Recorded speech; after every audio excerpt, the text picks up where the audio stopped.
Okay, guys, so this week, in order to practice with with the photography in real cases of the of products, I I got in touch with a ton of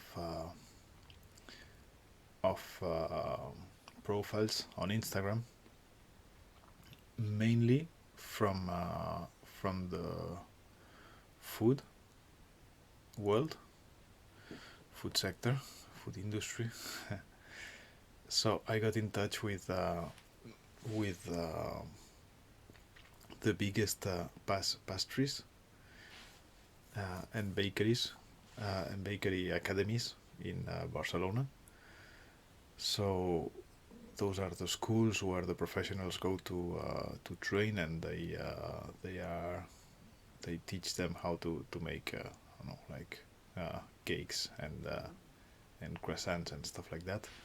And I got in touch with most of the ones in Barcelona,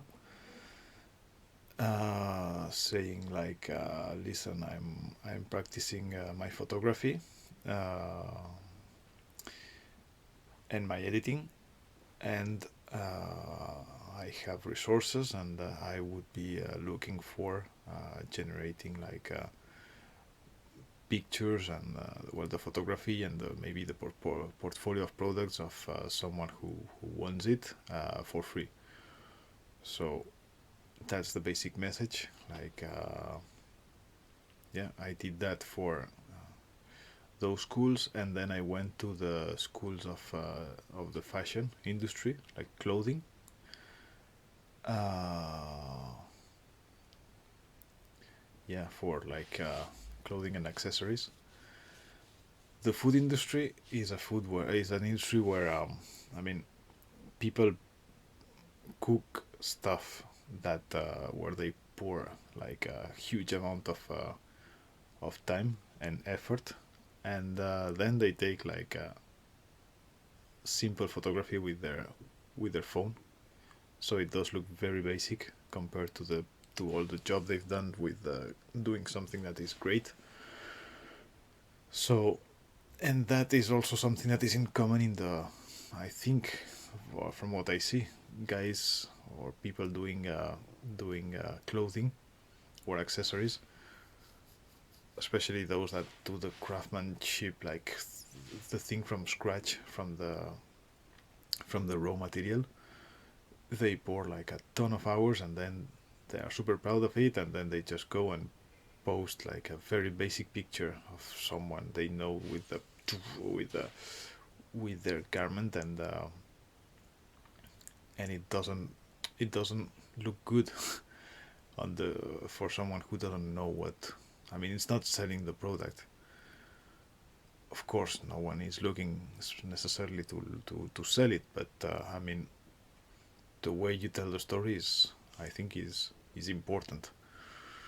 So, well, that's what I'm trying to offer in this win-win scenario.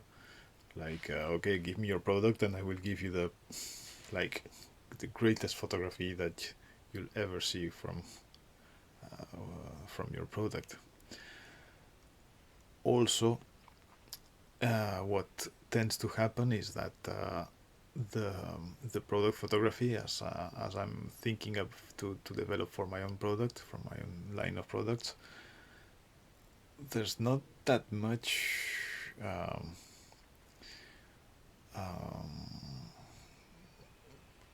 books and documentation on how to do that exactly. It's like a mix of, depending what, I mean, it's more done like freely than academically by following specific steps. Even if I've done all those courses, um, there's not that much related with specifically with product. But there is like a lot concerning food. For the food industry, there's a lot more documentation on what kind of lighting you need for the right photography, what kind of setup, like with props and like the distribution in the space, what kind of backgrounds you need, what kind of lens you need, all that stuff. There's a lot for the food industry, but there's not that much about other products.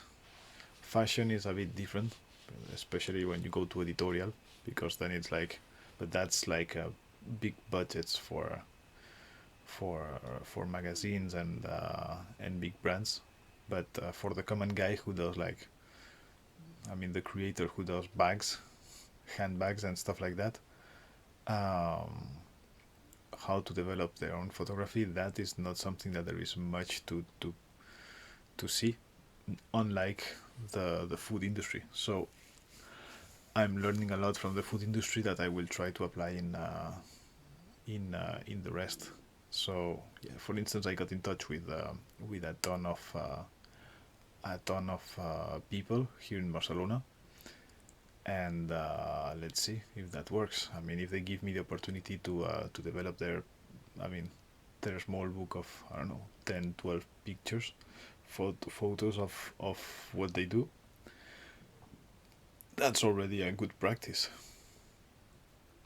So yeah, let's see. Let's see if I get some feedback.